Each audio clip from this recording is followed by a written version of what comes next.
प्रभु की जय हो। और आप सभी को मैं दिल से स्वागत करता हूं इस नए साल में।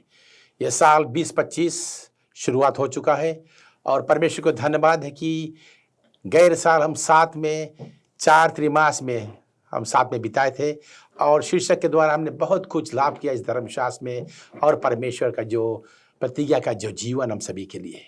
हमारे सुनने श्रोताओं, चाहे आप यूट्यूब के माध्यम से, रेडियो के माध्यम, टीवी के माध्यम या फेसबुक के माध्यम से देख रहे हो, जहां से सुन रहे हो, आप सभी को स्वागत है। धन्यवाद हमारे साथ हमेशा देने के लिए। और आज हमारे साथ 2 साथी हैं। मैं हूँ सरसचंद और सभी को जो सुनने वाले हैं मैं कहती हूँ मसीह की जय। इस नए साल में आप सभी का स्वागत है। धन्यवाद है हम लोगों को सुनने के लिए। मैं प्रवीणा सिंह आपके संग में एक बार फिर आ गई हूँ इस नए साल में और उम्मीद कर रही हूँ कि आज इस नए साल में जो शीर्षक हम लेकर आएंगे उस पे आप गौर करेंगे और उस पे आप कुछ सीख लेंगे। धन्यवाद। आओ चलो हम परमेश्वर की प्रार्थना से शुरुआत करें। आग्रह है कि बहन सरस हम सभी के लिए प्रार्थना करें। हम सर को झुकाए प्रार्थना में जाए। हमारे महान दयालु सर्वशक्तिमान परमेश्वर पिता प्रभु जी, हम तेरे बच्चे एक बार फिर से तेरे सन्मुख आते हैं। प्रभु इस नए साल में तू हम सब के साथ रहना, हम तीनों भाई बहन के साथ रहना, बुद्धि ज्ञान समझ से भर देना। प्रभु जी अपनी पवित्र आत्मा का दान देना। प्रभु की जो कुछ हम यहाँ से बातचीत करें, जो अपने अध्ययन में प्रभु तू अपनी पवित्र आत्मा के द्वारा अभिषेक करना हम लोग के, अपना ज़बान देना प्रभु जी। और हम लोग यही प्रार्थना करते जो हमारे सुनने वाले हैं उनके साथ रहना और मदद सहायता करना उनको प्रभु की, जो तेरा वचन है वो सुने और उसको ग्रहण कर सके प्रभु, और तेरे मार्ग पर चलने वाले बन सके। तो प्रभु जी आज उनका भी जीवन हम तेरे हाथ में छोड़ रहे हैं। और हम जानते हैं प्रभु जी, जैसे हम लोग के यहाँ पर जो लोग काम काज करते हैं उनके भी साथ रहना, अगुवाई देना प्रभु। हर एक जो औजार है प्रभु सही तरह से काम कर सके, ताकि जो कुछ हम प्रस्तुत करें प्रभु सब तेरी ओर से रहे। हमारे हर एक पाप, हर एक गलती, हर एक भूल चूक क्षमा कर दे प्रभु जी। ये प्रार्थना अपने मुक्तिदाता प्रभु यीशु मसीह के पवित्र नाम से मांगती हूँ। आमीन, आमीन। जी हाँ, अगर अभी भी हमारे साथ स्वागत हुए तो आपको हार्दिक स्वागत है, धन्यवाद है और नया साल आपको भी मुबारक हो। हम ये पहला त्रिमास का पहला जो शीर्षक आज कहता है परमेश्वर के प्रेम में शर्त नहीं। यानी कि परमेश्वर हम सभी को एक ऐसा प्रेम देता है जो अपने दिल और पूरे मन के द्वारा हम सभी से अधिक प्रेम करता है। तो हम देखते हैं कि किस तरह से परमेश्वर जो है हम सभी के ऊपर वो प्रेम को दिखलाता है। हम देखते हैं पतरस की कहानी। पतरस ने यीशु मसीह को 3 बार इनकार किया कि वो उसको नहीं जानता, और यीशु मसीह का पुनरुत्थान के बाद दोबारा यीशु मसीह ने पतरस के पास जब वो मिला तो पतरस से एक सवाल किया कि क्या तुम मुझे इन सब से अधिक प्रेम करते हो? तो पतरस ने कहा, जी हाँ प्रभु, तुम जानते हो। तो कहा कि मेरे मेमने को चरवा। दूसरा बार यीशु मसीह फिर पूछा, पतरस क्या तुम इन लोग से अधिक मुझसे प्रेम करते हो? उसने कहा, जी हाँ प्रभु, आप जानते हो मुझको, मैं प्रेम करता हूं। उसने कहा कि मेरे भेड़ों को रखवाला करो। तीसरा बार जब यीशु मसीह ने पूछा कि पतरस क्या तुम मुझे इन सब से अधिक प्रेम करते हो? तो इस समय तक पतरस थोड़ा गुस्से में, थोड़ा नाराजी में हो गया था कि क्यों मुझे एक ही सवाल 3 बार परमेश्वर ने पूछा। तो उसने कहा, जी हाँ प्रभु, तुम जानते हो मुझे, मैं तुमसे अधिक प्रेम करता था। तो उसने कहा कि मेरे भेड़ों को चरवा। जी हाँ श्रोताओं, परमेश्वर यहाँ पर पतरस को दिखलाता है कि जिस तरह उसने 3 बार भरी सभा में यीशु मसीह को इनकार किया, इसी तरह यीशु मसीह ने उससे 3 बार स्वीकार करा कि वो यीशु मसीह से सचमुच प्रेम करता है। और यीशु मसीह जाने से पहले उसको खास काम दिया कि उसको भेड़ को चरवाए, उसके मेमनों को देखभाल करे, उनका वो रखवाला बने। जिस तरह यीशु मसीह ने वो सवाल पतरस से करा, आज वो सवाल हम सभी से करता है। क्या आज हम यीशु मसीह से सचमुच प्रेम करते हैं? क्या हमारा प्रेम किस तरह का है? क्या हमारा प्रेम वो शर्त में है या नहीं है? और याद करना, हमारा ये प्रेम अगर हम कहते हैं कि दिल से जल से यीशु मसीह को मानते हैं, तो जी हाँ, यही प्रेम के द्वारा हमारा आज का जीवन भी होगा कि हम किस ओर जा रहे हैं। तो आओ चलो इसको हम और तोड़ कर देखते हैं कि परमेश्वर हमसे आज क्या इस शिक्षा में कहता है।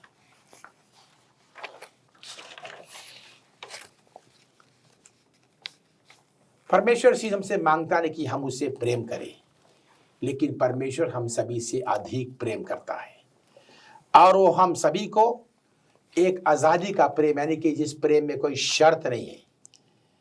यीशु मसीह हम सभी को ऐसा प्रेम करता है कि ऐसा प्रेम भी हम आपस में करें। कभी काल जो प्रेम का हम अनुभव नहीं कर सकते हैं, उससे महान प्रेम हमारा परमेश्वर हम सभी से करता है। और हम देखते हैं कि यीशु मसीह इतिहास के समय में बहुतों से ऐसा प्रेम किया, और आज उस प्रेम को देखने के लिए हम पढ़ेंगे एक्सोडस की किताब चैप्टर 33 वर्स 15 से 22 को पढ़ेंगे। उसने उससे कहा, यदि तू आप ना चले तो हमें यहाँ से आगे ना ले जा। या कैसे जाना जाए कि तेरे अनुग्रह की दृष्टि मुझ पर और अपनी प्रजा पर है। क्या इससे नहीं कि तू हमारे संग संग चले, जिससे मैं और तेरी प्रजा के लोग पृथ्वी भर के सब लोगों से अलग ठहरे। यहोवा ने मूसा से कहा, मैं यह काम भी जिसकी चर्चा तूने की है करूँगा, क्योंकि तेरे अनुग्रह की दृष्टि मुझ पर है और तेरा नाम मेरे चित्त में बसा है। मूसा ने कहा, मुझे अपना तेज दिखा। उसने कहा, मैं तेरे सन्मुख होकर चलते हुए तुझे अपनी सारी भलाई दिखाऊंगा और तेरे सन्मुख यहोवा नाम का प्रचार करूंगा, और जिस पर मैं अनुग्रह करना चाहूँ उसी पर अनुग्रह करूँगा, और जिस पर दया करना चाहूँ उसी पर दया करूँगा। फिर उसने कहा, तू मेरे मुख का दर्शन नहीं कर सकता, क्योंकि मनुष्य मेरे मुख का दर्शन करके जीवन नहीं रह सकता।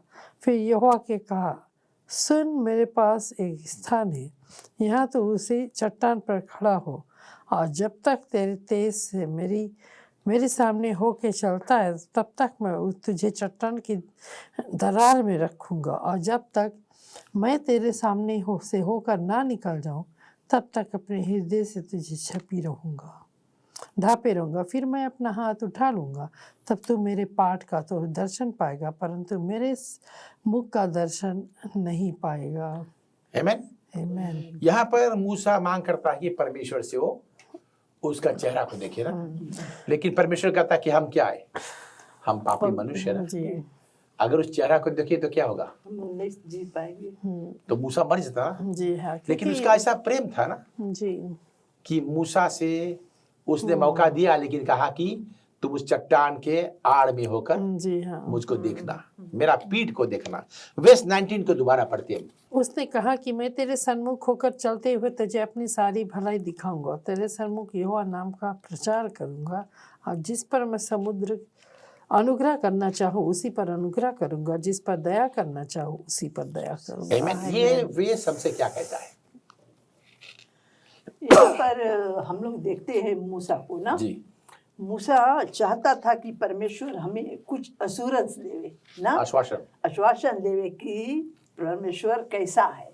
तो यहाँ पर हम लोग जानते हैं कि हम लोग तो पापी मनुष्य है और हम लोग प्रभु को आमना सामना नहीं देख सकते। तो यहाँ पर हम लोग यहाँ पर देखे, जब मूसा ने एक बात परमेश्वर से कहा तो परमेश्वर यहाँ पर कहता है कि तू मेरा काम को देखेगा। जी, जैसे अभी हम देखें कि जब मूसा परमेश्वर के कुछ काम करता था लोग के जो इजरायली के बीच में, तो वहाँ पर जो काम जब इजरायली वहाँ पर थे मांग करते थे तो मूसा परमेश्वर से पूछता था, तो वहाँ पर परमेश्वर अपना जो तेज है दिखाता था, परमेश्वर अपना काम दिखाता। तो उससे हम लोग जान सके कि मूसा भी जान सका कि परमेश्वर है। आमीन। याद करना, जब ये मिस्र देश में बंदीगृह में थे जी तो इनका मन में ऐसा कि सब कुछ खत्म ना। जी हाँ। लेकिन उसके बाद एक अद्भुत रूप से परमेश्वर ने अपने लोग को उसमें गुलामी में छुड़ाकर लाल समुद्र का पार लेकर आया और जंगल में आया। लेकिन बहुत लंबा समय नहीं हो सकता हूँ, ये लोग फिर क्या परमेश्वर के विरोध में हो चुके हैं, परमेश्वर के विरोध में हो चुके। और इस जब मूसा ने देखा, जब पहाड़ से उतरते हुए क्या देखा कि ये लोग क्या कर रहे हैं, ये लोग जो जब बछड़ा। सोना चांदी जो पहने थे उनको बटोर कर आग में जलाकर एक बछड़ा बना दिए, सोने का जी। बछड़ा, और उसके आगे पीछे नाचने लगे और उनको दंडवत करने लगे। तो जब वहाँ मूसा देखा तो मूसा को बहुत गुस्सा लगा और उन्होंने जो हाथ में जो 10 आज्ञा लिया था उनको उससे वो फेंक दिया ना, और वहाँ पर वो जो 10 आज्ञा वो टूट गया। जी, आ गया, टूट गया। क्या परमेश्वर वहीं छोड़ दिया? जी नहीं, उसने क्या किया? उसने मूसा को दोबारा फिर से वो आज्ञा दिया और उन्होंने कहा कि ये लोग जो थे, जैसे हम लोग देखे परमेश्वर, जो परमेश्वर हम लोग कहते हैं परमेश्वर प्रेम का परमेश्वर है ना, तो वो जब लोग ऐसे जो बछड़े को दंडवत करते थे तो परमेश्वर सकता था उसी वक्त खत्म कर दे। जी हाँ, तो परमेश्वर हम देखे प्रेम का परमेश्वर है ना, और वो एक बार फिर से मूसा को बताया कि देखो ये लोग जो कर रहे हैं वो सही नहीं है, इनको फिर से बताना चाहिए कि क्या सही क्या नहीं सही है। जी हाँ, परमेश्वर हमको मौका देता श्रोताओं, और वो चाहता कि हम में से कोई एक भी नहीं खोए। इसका जो प्रेम था जो पहले के पुराने आदिया में और नए नियम में भी देखते हैं, परमेश्वर उसी तरह से आज भी उसे प्रेम करता है। क्योंकि वर्स चैप्टर 33 वर्स 19 में कहता है कि मैं उनके साथ अनुग्रह बांटूंगा जो मेरे साथ में मेरे बात को सुनते हैं ना, उनके दया करूंगा जो मुझ पर दया रखते हैं ना। जी। तो कई बार मनुष्य इसके गलत अर्थ निकाल लेते हैं ना। जैसे चुनाव ना, जी, चुनाव है, अगर परमेश्वर के हम लोग भजना चाहते हैं, परमेश्वर के मार्ग पर चलना चाहते हैं, तो हम लोग खुद अपना चुनाव बनाते हैं कि हम सही तरफ जाए या गलत तरफ जाए ना। तो जब हम लोग जाएंगे सही तरफ परमेश्वर की इच्छा अनुसार, तो परमेश्वर अपना दया हम लोग के ऊपर दिखाएगा। कुछ लोग सोचते हैं कि परमेश्वर सोचता कि एक व्यक्ति पर दया करिए, हम एक के ऊपर नहीं करना, नहीं लेकिन है, ऐसा उसका विचार नहीं है ना। नहीं है जी। है? हाँ, इसका विचार क्या है? ऐसे जैसे अभी अभी हम लोग दुनिया में देखते हैं ना, हम लोग ईसाई है और बहुत से और धर्म है, जी, और जब वर्षा होता है तो सिर्फ ईसाई पर नहीं होता है, सभी के ऊपर होता। तो हम लोग वहाँ से सीख सकते हैं कि हमारा जो परमेश्वर है वो उसका जो प्रेम है बहुत महान है, क्योंकि वो चाहता है कि क्यों हम लोग के, जैसे अभी मान लिया जाए हम ईसाई है तो हम चाहते हैं कि और लोग को हम जाकर प्रचार करते, वो लोग को बचाना चाहते। क्यों? क्योंकि परमेश्वर चाहता जो सही है, वो जो मार्ग है वो सही मार्ग हर एक व्यक्ति अपना सके, इसीलिए वो मौका देता है। जी हाँ, हम लोग सभी को मौका देना। जी हाँ। एक सवाल मेरे पास है कि आप कभी ये महसूस करा कि आप परमेश्वर की कोई यहाँ पे चूक गया और परमेश्वर को किसी तरह देखा कि परमेश्वर के प्रेम के आपके लिए चूक गए? जी परमेश्वर नहीं, के प्रेम हम लोगों के लिए नहीं चूका, क्योंकि परमेश्वर के प्रेम जो है अनुग्रह से भरा हुआ है। अब जैसे हम जब मूसा गया था पहाड़ पर तो देखा कि ये लोग बछड़े को जो बनाकर किस तरह से कर रहे हैं, तो फिर भी परमेश्वर प्रेम किया, परमेश्वर दिया कुछ कार्य, किस कार्य को करना, फिर भी मूसा के द्वारा वो समुद्र पार कर सके। और फिर कुछ अपने मन को फिरा लिए, कुछ नहीं फिरा, फिर भी प्रभु सबसे प्रेम करता। जी हाँ। आमीन। हम देखते हैं जी हाँ श्रोताओं, होसेया की किताब में होसेया चैप्टर 1 वर्स 2 को पढ़ेंगे। मेरा दास मूसा मर गया, इसलिए अब तू उठ, कमर बांध और इस सारी प्रजा समेत यरदन पार होकर उस देश को जा जिसे मैं उनको अर्थात इस्राएलियों को देता हूँ। परमेश्वर ने कानून दिया ना, आज्ञा दिया कि जाओ। है? क्या होसेया गया? यहाँ पर हम कहते हैं जो जोशुआ, हाँ, होसेया किताब में, ये होशेया की किताब में। यहोशू, हाँ, यहोशू को परमेश्वर की आज्ञा मिली थी जी ना। हाँ, कि जाओ, जाओ, हाँ। क्योंकि मूसा का ध्यान हो जी चुका हाँ। है और यहाँ से अगुवाई जी वो जोशुआ करेगा। जी हाँ, जोशुआ करेगा। तो यहाँ पर जोशुआ इनका अगुवाई किया जी और इनको पार ले गया ना। तो ऐसे साहस से नहीं इनको ले गया, इनको रास्ते में बहुत से दुख तकलीफ मुसीबत आया, पर जी फिर हाँ। भी परमेश्वर अपना दया दिखाकर इनको ले गया। हम लोग जैसे देखिए, हम लोग आइज़िया की किताब जब देखते हैं तो आइज़िया की किताब में कहता है कि हमारा जो पाप कितनों ही लाल रंग का हो, जी हाँ। परमेश्वर धोकर उसको ऐसा सफ़ेद कर देता है जैसे रुई ना। तो हम लोग के वहाँ पर हम देख सकते हैं कि हम लोग के परमेश्वर कितना महान परमेश्वर है। क्योंकि परमेश्वर यहोशू से साफ कह दिया था कि जिस तरह से मैं मूसा के संग था उसी तरह मैं तुम्हारे संग संग रहूंगा और ना तुझे धोखा दूंगा और ना तुझे हम छोड़ेंगे।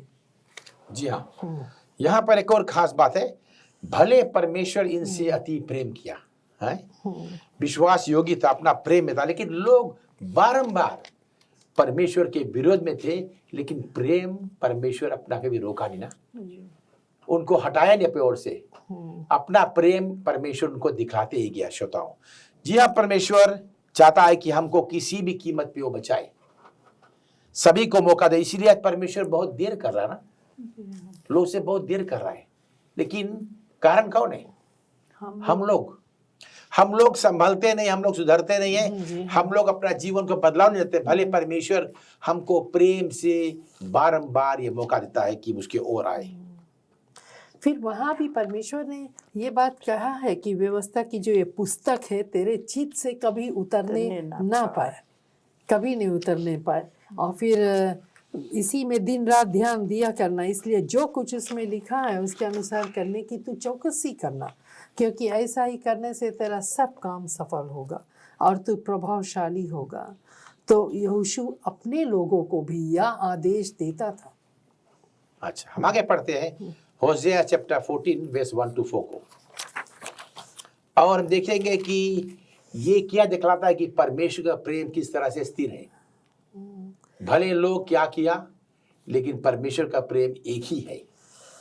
यरदन के पश्चिमी भाग का बंटवारा, जो भाग इस्राएलियों ने कनान देश में पाए, जिन्हें एलियाजर याजक और नून के पुत्र यहोशू और इजरायली गोत्रों के पूर्वजों के घरानों के मुख्य मुख्य पुरुषों ने उनको दिया, वे ये है जो आज्ञा यहोवा ने मूसा के द्वारा 9.5 गोत्रों के लिए दी थी, उसके अनुसार उनके भाग चिट्ठी डाल कर दिए गए।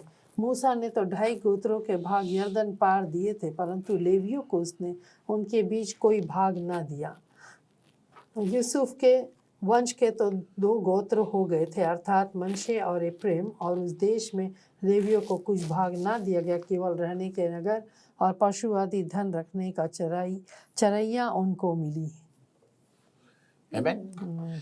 यहाँ पर हम देखते हैं कि परमेश्वर ने अपने लोग से क्या कहा, भले तुम फिसल भी जाओ, क्या मैं तुम्हें दोबारा बचाऊंगा ना। हाँ, यहाँ पर जैसे हम लोग देखे होशेया ना, हाँ, होशेया एक व्यक्ति रहा जिसको परमेश्वर ने चुना था कि जाकर एक वेश्या को अपना पत्नी बनाओ। जी हाँ। तो यहाँ पर हम लोग देखे ये यहाँ पर तुलना करता है इज़राइल को, जी, इज़राइल को तुलना करता कि इज़राइल इतना भारी पाप में गिर गया है कि उसके पाप को वो कहता है कि एक पाप, जैसे हम लोग देखते हैं कि एक वेश्या का पाप, जी, उस तरह पाप में गिरा हुआ है। तो यहाँ पर परमेश्वर होशेया को बताता है कि जाकर उस वेश्या के साथ शादी कर लो और उसके साथ शादी कर कर उसके साथ बच्चे पैदा करो। तो यहाँ पर जब होशेया के बच्चे हुए तो यहाँ पर परमेश्वर यही तुलना करता है कि बोले जब तलक एक जगह पर एक पाप इतना घिनौना नहीं होता, तब तक मनुष्य के समझ नहीं आता है कि मैं कहाँ पर हूँ। जी हाँ। तो इसीलिए वो होशेया को इज़राइल से तुलना किया है कि जब तक इज़राइल अपना पाप नहीं समझ पाएगा तब तक वो परमेश्वर की तरफ लौटेगा नहीं। इसको हम तुलना करते हैं एक और चीज, हम लोग गिरजा में कहते हैं फ्री विल ऑफरिंग, यानी कि जो अपना दिल मन से हम कितना देते हैं, हम जितना हमारा दिल चाहे फ्री विल, तो हम जितना हमारा दिल चाहता हमारे पास रहता हम उतना दे देते। हाँ, लेकिन लोग आजकल बहुत देते हैं इसमें ना। लेकिन यहाँ परमेश्वर तुलना करता अपना प्रेम से जी हाँ। कि भले हम उसको मानते या नहीं मानते, उसके विरोध में रहते हैं, उसको सूली पे चढ़ाते हैं, लेकिन फिर भी परमेश्वर हम सभी से अति प्रेम करता है, और जिस प्रेम के हम काबिल नहीं है, जी हाँ, जिसके हमारा हिस्सा नहीं होना चाहिए, हमारा तो मृत्यु दंड होना चाहिए, लेकिन फिर भी परमेश्वर अपना दया से, अनुग्रह से हम सभी को आगे दिखलाते हैं। यहाँ श्रोताओं, हम देखते हैं आज हम इस साल के पहला त्रिमास के पहला शीर्षक में है कि परमेश्वर के प्रेम में कोई शर्त नहीं। प्रभु चाहता है कि हम उसी प्रेम में और आगे बढ़ते जाएं, और पुराने नियम में परमेश्वर ने भी हमको बारंबार सिखलाया, दिखलाया है कि परमेश्वर का प्रेम कैसा वो है। बहुत से लोग जब परमेश्वर को देखते हैं सोचते हैं कि ये एक बहुत खर्रा परमेश्वर है, जी हाँ, है? और एक बहुत खास गुस्से वाला अगुआ है, न्यायदाता। है? जी हाँ, न्याय करने वाला। लेकिन जब आप परमेश्वर का जो प्रेम देखेंगे, ये और कुछ दिखलाता ना। जी हाँ, क्योंकि परमेश्वर जो है वो परमेश्वर हमारा जो धरती है वो बनाया जी। और उसमें हम लोग के बनाया, और हम लोग के चाहता है कि हम लोग उसको प्रशंसा और महिमा उसके करें, और बहुत समय हम लोग के बचाने वाला है ना, और हम लोग के चाहता है कि जो उसका दया अनुग्रह हम लोग के ऊपर रहे, ताकि हम लोग जान सके कि वो हमारा परमेश्वर है, हमारा अन्नदाता, हमारा विश्व विधाता है ना। हम लोग उसके ऊपर निर्भर रह सकते, ना कि हम लोग अपने आप को बचा सकते। जी हाँ, हम लोग के परमेश्वर के दया के बहुत जरूरी है। परमेश्वर महान है श्रोता, और वो चाहता है कि हम उस पर नित भरोसा करें ना। लेकिन आज हम देखते हैं एक और बात यहाँ पर कहता है कि प्रेम जो मुफ्त में दिया गया है। तो पढ़ेंगे एक्स चैप्टर 17 वर्स 25 को। हे धार्मिक पिता, संसार ने मुझे नहीं जाना, परंतु मैंने तुझे जाना, और उन्होंने भी जाना कि तू ही ने मुझे भेजा है।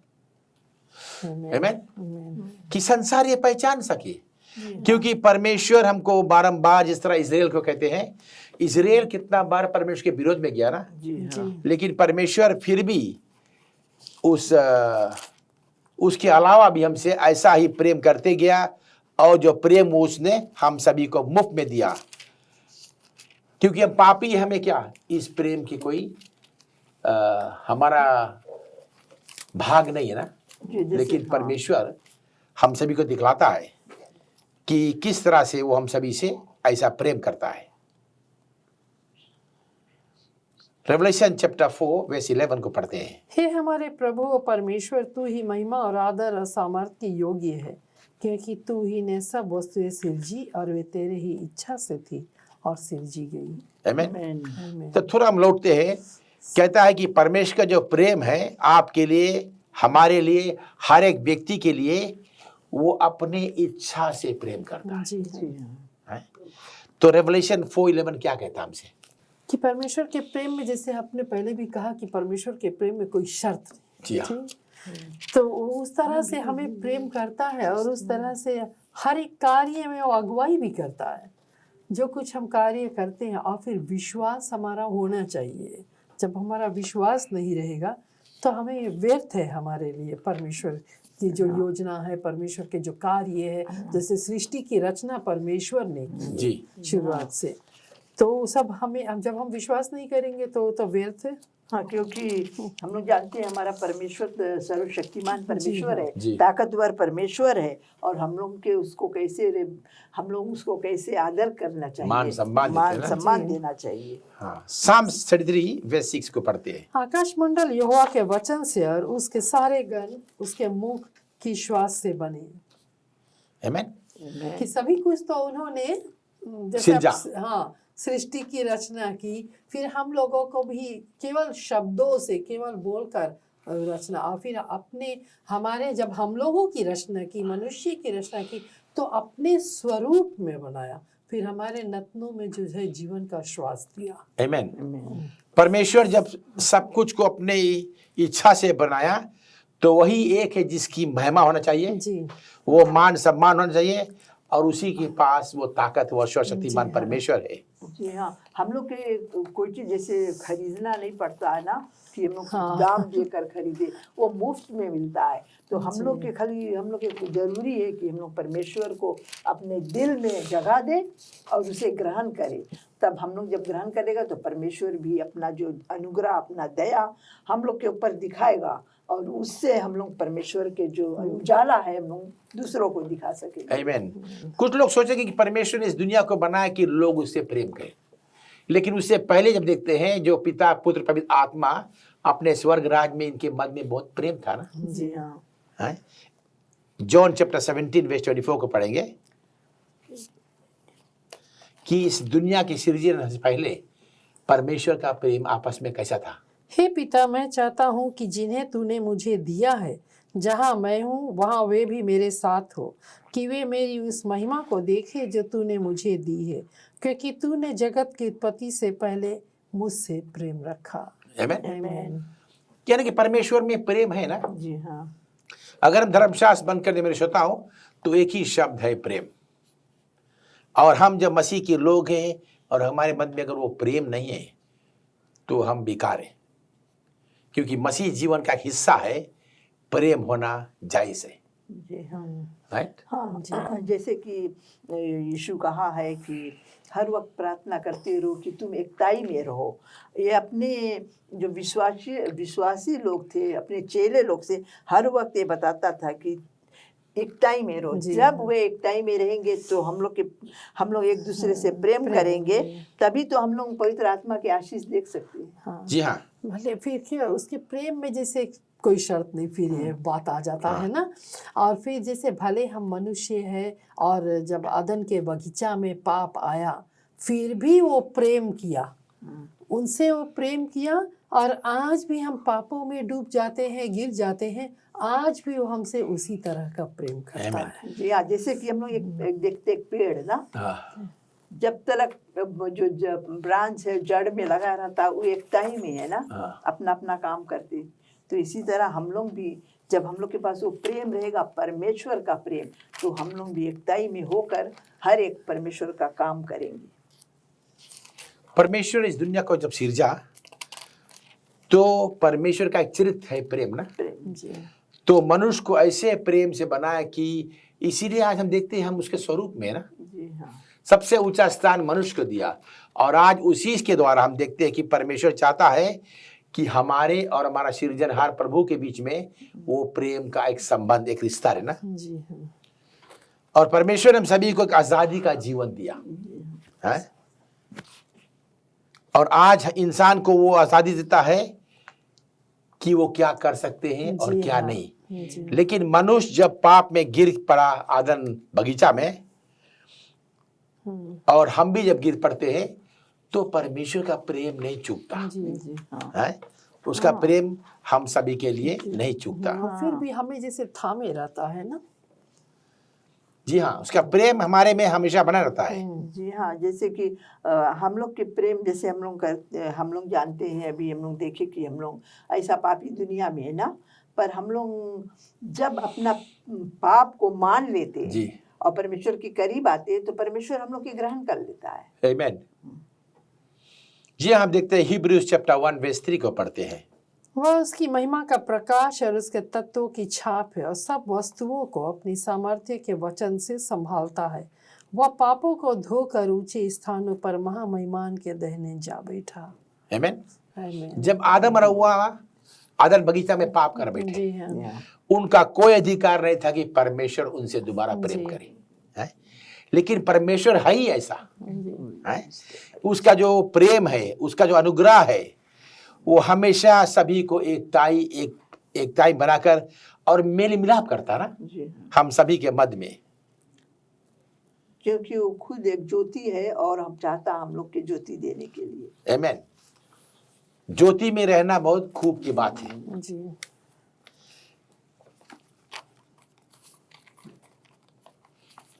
परमेश्वर आज दुनिया में लोग गिर चुके, लेकिन आज परमेश्वर फिर भी आपसे और मुझसे श्रोताओं अधिक प्रेम करता है, क्योंकि उसने हम सभी को अपने चरित्र में और अपने स्वरूप में बनाया। तो हमारा जो जीवन है, हमें किस तरह से उसे प्रेम करना चाहिए। क्योंकि हमें भी जैसे परमेश्वर के जब हम ले पालक बच्चे हैं तो हमें भी उस प्रेम में कोई शर्त नहीं रहना चाहिए। और फिर हम कोई न्यायदाता नहीं है कि हम किसी का न्याय करें कि ये पाप है, पापी है, हम ही धर्मी हैं, हम परमेश्वर के ले पालक बच्चे हैं। और फिर हमें उसी तरह से प्रेम दिखाना चाहिए, प्रार्थना करना चाहिए, पवित्र आत्मा की मांग करना चाहिए और फिर एक दूसरे के दुख सुख में सहभागी होना चाहिए।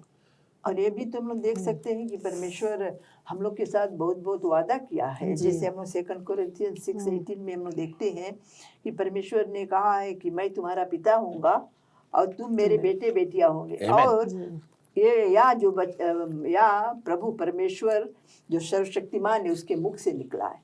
तो हम लोग जान सके कि परमेश्वर वादा करी से हम लोग के साथ ना, और वो वादा कभी उसके खाली नहीं जाए। जो कुछ करी से अब तक हम लोग पुराना नियम से नया नियम तक देखे जब, तो प्रभु जितना वादा किया है सबको पूरा किया। आमीन। परमेश्वर कहता है यहाँ पर वचन में, बहुत से बुलाए गए लेकिन कम को चुना गया। परमेश्वर अधिक प्रेम करता सभी से और अपना आजादी से, और वो हम सभी को निमंत्रण देता है कि उसके द्वारा हम भी परमेश्वर से वैसे ही प्रेम करें। हम सभी को परमेश्वर ने जब बनाया आदि में तो एक चुनाव दिया ना, चाहे उससे प्रेम करें या उससे प्रेम हम नहीं करें, किसी दबाव का नहीं है। इसीलिए यीशु मसीह ने नए नियम में एक भोजन का जो भोज का निमंत्रण भेजा ना, और ये कहानी है मैथ्यू 22 में 1 से 14 में विवाह भोज का। हाँ, विवाह भोज का।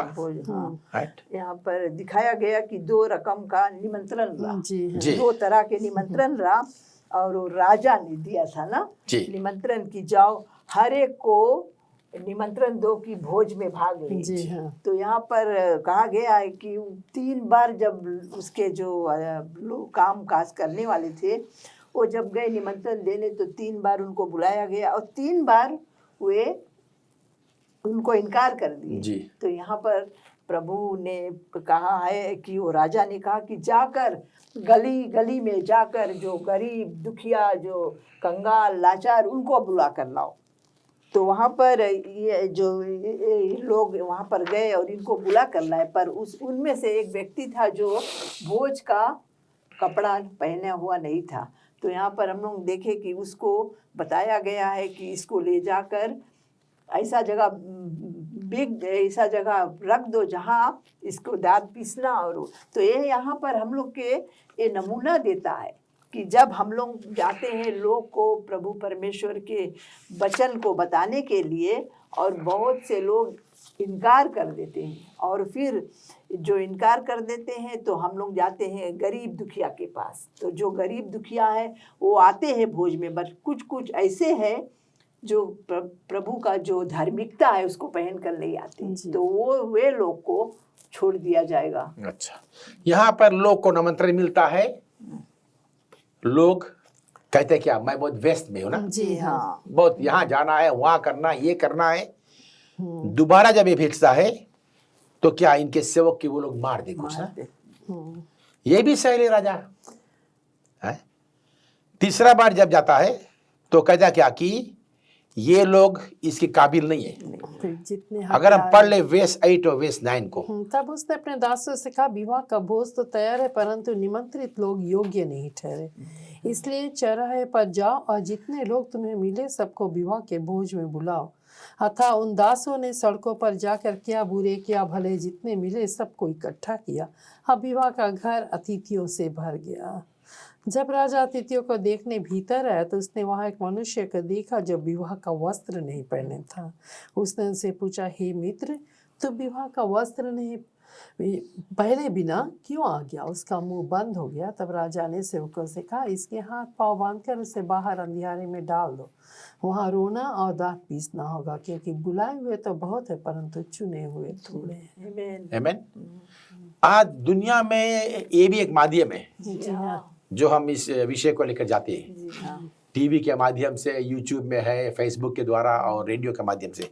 लेकिन कितने लोग सुनते हैं निमंत्रण को लेकिन स्वीकार नहीं करते ना। जी हाँ, तो ये जो बोझ था एक नमूना है जी हाँ, हम सभी के लिए कि दुनिया में किस तरह के लोग हैं जी हाँ, और कितने लोग आज अपने दुनियादारी में इतना व्यस्त है कि उनके पास समय नहीं है प्रभु के पास आने के लिए। जी हाँ।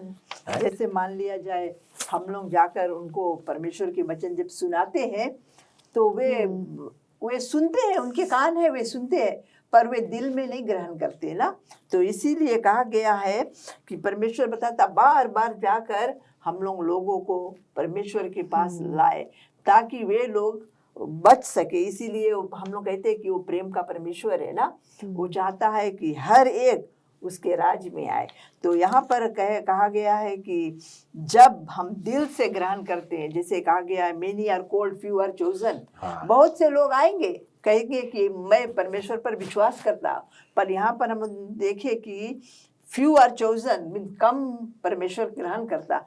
तो जो दिल से, जो तन मन धन से परमेश्वर पर विश्वास करते, और कभी कभी लोग खाली कहते मैं तो एक ईसाई हूँ, बट उसका कर्तव्य नहीं करते। जी हाँ, आज जो हमारा सेवा करना परमेश्वर का सिर्फ हमारा ओट से नहीं, दिल मन और तन से। इसीलिए जब बहुत से लोग वहां भोज में आए तो आए तो बहुत जो रास्ते पे से बुलाया, लेकिन उनमें भी क्या कुछ लोग परमेश्वर का जो वस्त्र था, उस पहनाव था उस भोजन के लिए, उस तैयारी से नहीं। आज हम देखते कोई पार्टी करता ना, कहते कि आज जो पार्टी रहेगा इसका ड्रेस कोड क्या रहेगा, सब लोग ब्लू पहनेंगे या लाल पहनेंगे, क्या पहनेंगे ना, कैसे पहनेंगे। तो वहां पर भी परमेश्वर का जो भोज है उसका पहनाव क्या है, राइचस, धार्मिकता, धार्मिकता ना। हाँ, इनमें दिखाया गया है। जैसे हम लोग कहते पवित्र आत्मा के जो फल ना, उसका परमेश्वर की किस तरह से हम लोग परमेश्वर की ग्रहण करते हैं। जी हाँ, वेस्ट 14 को पढ़ते हैं। क्योंकि बुलाए हुए तो बहुत है परंतु चुने हुए थोड़े हैं।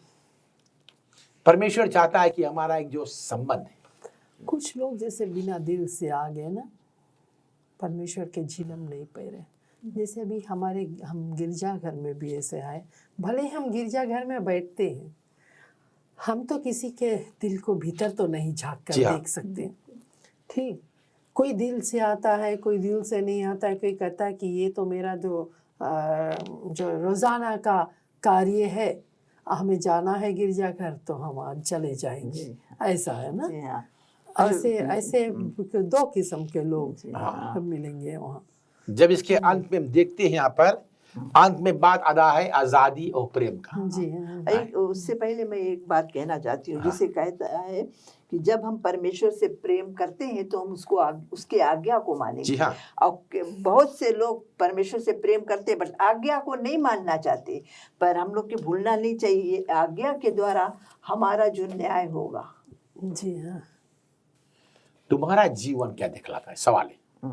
तुम्हारा क्या जीवन दिखलाता है कि क्या उस भोज का जो निमंत्रण आप स्वीकार करते हो, और जो वस्त्र तूने सही पहन के आए। तो यहाँ पर तो हम अपने आप ही अनुमान लगा सकते हैं ना। जी हाँ। जैसे हम भी अनुभव कर सकते हैं कि अगर हम परमेश्वर के साथ फेथफुल रहेंगे और हम लोग के छोटा छोटा जो ट्रायल्स, जो परीक्षाएं, छोटा छोटा परीक्षाएं आता है, हम लोग उसमें कितना आगे बढ़ते हैं, जैसे कितना हम लोग सह सकते हैं। रोज हम लोग के ऊपर परीक्षाएं आता है, तो अगर हम लोग परीक्षाओं को सह सकेंगे, उसको पार कर सकेंगे, तभी हम लोग जो परमेश्वर के लिए हम लोग जब बड़ी परीक्षा आएगा तो हम लोग खड़े रह सकेंगे। उसी में हमारा फर्क होगा कि हम लोग किस जगह पर है। जैसे 14 में लिखा है, जो 22 के पद 14 है ना, उसमें क्योंकि बुलाए हुए तो बहुत है परंतु चुने हुए थोड़े हैं।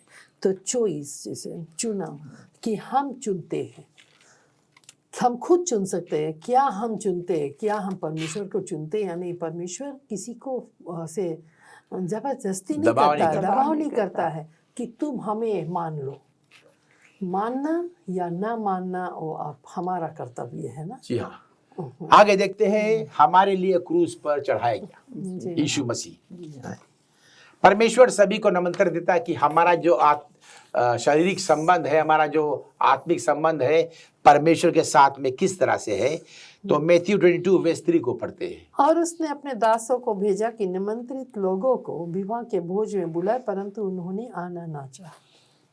आना ना चाहना। जी ये लोग आज देखते हैं कि यीशु मसीह सूली पर क्या किया, हमारा पाप को क्षमा किया ना, जी हम सभी को आनंद जीवन का रास्ता दिया। जी हाँ। लेकिन हम क्या उसको गौर करते हैं कि हमें क्या मिलेगा और हम किस ओर जाएंगे, या हम क्या करें? क्योंकि इसीलिए तो हम जाकर लोगों को परमेश्वर का जो वचन है वो सुनाते हैं, ताकि हम लोग उनको बता सके कि देखो प्रभु यीशु मसीह दुनिया में आया था, हमारे पापों के लिए अपना प्राण दिया जी हाँ। और फिर तीसरे दिन जी उठा, और जी उठने के बाद वो स्वर्ग गया है और जगह तैयार कर ली। तो इसीलिए हम लोग लोगों को बताते हैं कि प्रभु परमेश्वर का मार्ग अपनाओ और प्रभु के पास आओ ताकि तुम बच सको। जी हाँ, मैथ्यू 23:37 को पढ़ते हैं। हम देखते हैं बारंबार यीशु मसीह यह दिखलाता है कि हे यरूशलेम, जो मेरे नबियों को तूने मारा है, 23 उनको पथरावा किया, और मैंने बहुत कोशिश किया अपने बच्चों को क्या बटोरने के लिए ना, लेकिन वचन क्या कहता है? हे यरूशलेम, तू भविष्यवक्ता को मार डालता है और जो तेरे पास भेजे गए उन पर पथराव करता है। कितनी ही बार मैंने चाहा कि जैसे मुर्गी अपने बच्चों को अपने पंखों के नीचे इकट्ठा करती है, वैसे ही मैं भी तेरे बालकों को इकट्ठा कर लूं, परंतु तुमने ना चाहा। जी आमीन। आमीन। परमेश्वर आज भी श्रोताओं वैसा ही प्रेम सभी से करता है, लेकिन हम बारंबार उसको इनकार करते हैं, उसे दूर भागते हैं, सोचते हैं कि ये दुनिया ही हमारा घर है। लेकिन ये जो पहला त्रिमास का जो पहला शीर्षक है, हमको इसको जैसे हम सुनते जाएंगे 13 सप्ताह, ये बहुत गहराई में जाएगा। जी हाँ। क्योंकि प्रेम और न्याय दो खास बात है जो साथ साथ में चलते हैं, और यीशु मसीह ने क्रूस पर इन सब लोग के लिए गया। क्योंकि इंसान जब पाप करता है तो उसका दंड क्या है? मृत्यु। लेकिन परमेश्वर क्या किया? परमेश्वर हमको आनंद जीवन देना चाहता हाँ, है। यीशु मसीह ने सब बोझ को उठाया, जी हाँ। सब बोझ को यीशु मसीह ने उठाया, और जो टूटा हुआ संबंध को यीशु मसीह कोशिश करता है अपने लहू अपना जीवन से बनाने के लिए। जॉन चैप्टर 10:17 और 18 को पढ़ते हैं। पिता इसलिए मुझसे प्रेम रखता है कि मैं अपना प्राण देता हूँ कि उसे फिर ले लूं। कोई उसे मुझसे छीनता नहीं, वरन मैं उसे आप ही देता हूँ। मुझे उसके देने का भी अधिकार है और उसे फिर ले लेने का भी अधिकार है। यह आज्ञा मेरा पिता से मुझे मिली है। आमीन। यीशु मसीह के पास अधिकार था ना। जी और जिस तरह यीशु ने किया है, और गैलेशियन चैप्टर 2:20 को पढ़ते हैं कि इस दोनों को हम तुलना करेंगे। मैं मसीह के साथ क्रूस पर चढ़ाया गया हूँ। अब मैं जीवित ना रहा, पर मसीह मुझ में जीवित है, और मैं शरीर में अब जो जीवित हूँ ते केवल उस विश्वास से जीवित हूँ जो परमेश्वर के पुत्र पर है, जिसने मुझसे प्रेम किया, मेरे लिए अपने आप को दे दिया है। आमीन। यीशु हम सभी को आजादी दिया कि हम उसको चुने या नहीं चुने, उसको स्वीकार करें या इनकार करें। लेकिन पौलुस यहाँ पर बड़ी चीज लिखता है कि मैं क्या, उसके जीवन में क्या हुआ? मैं क्रूस पर चढ़ाया गया हूँ ना, और उसमें मैं जीवित हूँ क्योंकि मसीह मुझ में जीवित है। आमीन। और मैं शरीर में अब जो जीवित है तो केवल उस विश्वास से जीवित हूँ, क्योंकि परमेश्वर के पुत्र पर जिसने मुझसे प्रेम किया और मेरे लिए अपने आप को दे दिया। जैसे कहा गया कि मसीह मुझ में, जी। मसीह मुझ में है। अब ये जो देह है ये मेरा नहीं है, ये मसीह का है। ये कर्जा का शरीर ना, जी दोबारा परमेश्वर ने यीशु मसीह के द्वारा में मूल्य देकर खरीद लिया जी है। तो मुक्ति का जो योजना है, आदम को गिरने से पहले ये योजनाएं था। जी हाँ। रोमन्स चैप्टर 16:25 को पढ़ते हैं। अब जो तुमको मेरे सुसमाचार अर्थात यीशु मसीह के संदेश के प्रचार के अनुसार स्थिर कर सकता है, उस भेद के प्रकाश के अनुसार जो सनातन से छिपा रहा है। आमीन। परमेश्वर हर एक योजना रखता है ना। जी हाँ, उसके पास। और जब हम मनुष्य फिसलते हैं, गिरते हैं, तो परमेश्वर हमको वहां पर छोड़ नहीं देता है। जी हाँ, यहाँ पर जैसे बहुत से लोग कहते हैं कि जो ये ईसाई है यहूदी का है ना, तो यहाँ पर पौल यहाँ कहता है कि ये हम लोग परमेश्वर के देखे वो सिर्फ यहूदी का नहीं पर कि सारे जगत का परमेश्वर है। हर एक जो जेंटाइल से अन्य जाति ना सबको परमेश्वर अपने पास बुलाता है और चाहता है कि हम लोग उसके मार्ग पर चले, और वो चाहता है कि बचाने के लिए हर एक को। और पौल कहता है कि वो एक इंस्ट्रूमेंट की तरह था, जी हाँ, जाकर लोगों को परमेश्वर के पास लाता था। आमीन। यहाँ पर हम देखते हैं कि इस तरह यूहन्ना 3:16 में कहता है कि परमेश्वर ने संसार से ऐसा प्रेम किया ना, वहाँ पर वो सच्चा प्रेम परमेश्वर ने प्रकट किया यीशु मसीह के द्वारा कि हम सबको वो यीशु मसीह बचा सके। और जिस तरह हम देखते हैं कि दुनिया अंधकार में था, जी राइट, और यीशु मसीह आया हम सभी के लिए ज्योति बनकर, और हम सभी को बचाने के लिए यीशु मसीह हम सभी को दिखलाया कि परमेश्वर क्या है, और उसका जो चरित्र है वो ज्योति है। और जब दुनिया के अंधकार में आया तो उस ज्योति के द्वारा क्या परमेश्वर का महिमा हुआ ना, और उस ज्योति के द्वारा वो बहुतों को अच्छाई, अनुग्रह और सच्चाई को परमेश्वर ने दिखलाया। और ये काम प्रभु ने हम सभी के लिए आदि से इसको रख छोड़ा था कि जब मनुष्य फिसल गया तो परमेश्वर हर एक दंड अपने बेटे के ऊपर दिया। जी हाँ श्रोता, आज हम इस पहला शीर्षक के अंत पर आ पहुंचे और हमने देखा है कि यीशु मसीह का जो प्रेम है वो बिना शर्त का प्रेम है। और आने वाला सप्ताह में हम देखेंगे कि जो प्रेम जिसमें शर्त है, तो वहां पर देखेंगे कि प्रेम तो है लेकिन क्यों उसमें शर्त है।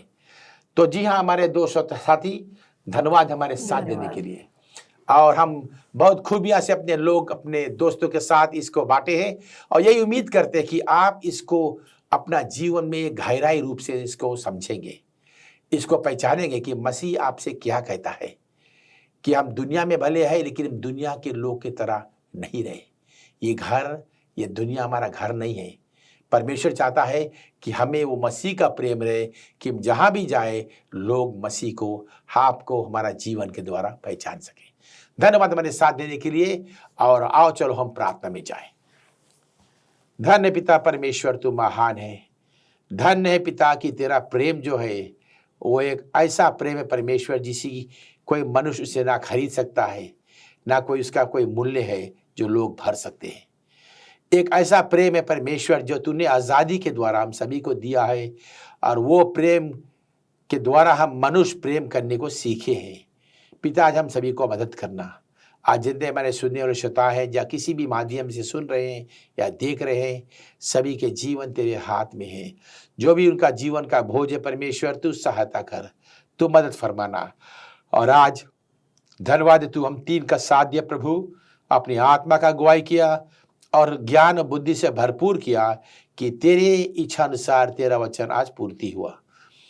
जितने हमारे सुनने श्रोता हैं प्रभु, जहाँ पर भी है, जो भी उनका मन का बोझ है परमेश्वर तू हल्का कर दे। जो भी रोग बीमारी है तूने तंदुरुस्त और चंगाई कर दे। जो आज दुनिया में डूब रहे प्रभु, उनका तू सहारा बन पिता, कि वो तेरे सहारा के द्वारा तेरे राज में आगे प्रवेश कर सके। धन्यवाद है पिता, तू एक महान परमेश्वर है। हमारे सब अपराध टूटियाँ क्षमा कर दे, क्योंकि ये सारे कार्यक्रम तेरे हाथ जोड़ते हैं कि जैसे लोग इसको सुनते हैं प्रभु, उनका जीवन में एक प्रभाव आ सके और उस बदलाव के द्वारा परमेश्वर वो तेरे में करीब में और मजबूती से अपना जीवन को व्यतीत करे। क्योंकि सारे विनती प्रार्थना हम धन्यवाद और विश्वास के द्वारा यीशु के नाम से मानते हैं, आमीन। जी श्रोताओ, आप सभी को हमारे ओर से खास तरह से धन्यवाद है। चाहे आप टीवी या रेडियो या फेसबुक या यूट्यूब के माध्यम से सुन रहे हैं या देखते हैं, सभी को धन्यवाद हमारे साथ देने के लिए। ये इस पहला त्रिमास 2025 का ये पहला शीर्षक था और ऐसे ही साल में हम आगे बढ़ते जाएंगे। और कृपा विनती है कि आप इसको जो सुनते हैं इसको अपने जीवन में लाभ लगाएं। अगर आप टीवी के माध्यम से देखते हो तो मंगलवार को रात 9 बजे, बुधवार को दोपहर 2 बजे, शनिवार को सुबह 6 बजे और रविवार को सुबह 10 बजे। अगर आप रेडियो के माध्यम से सुन रहे हो तो आशा FM 101.8 पर आप इसको सुन सकते हो। बुधवार को रात 8:15 बजे, शुक्रवार को रात 8:15 बजे, शनिवार के सुबह 8:15 बजे और रविवार के सुबह 10:30 बजे। धन्यवाद इस कार्यक्रम सुनने के लिए। आपके पास कोई प्रश्न है, कोई सवाल है या प्रार्थना मांगते हो तो 813 के द्वारा संपर्क करना। यह मुफ्त का सेवा है। चाहे आप वोडाफोन या इंक के द्वारा इस पर आप मुफ्त का घंटी मार सकते हो। अगर आपके पास ईमेल है तो hopechannelfiji@gmail.com के द्वारा। हमारे साथी की ओर से, हमारे ओर से सभी को हार्दिक धन्यवाद।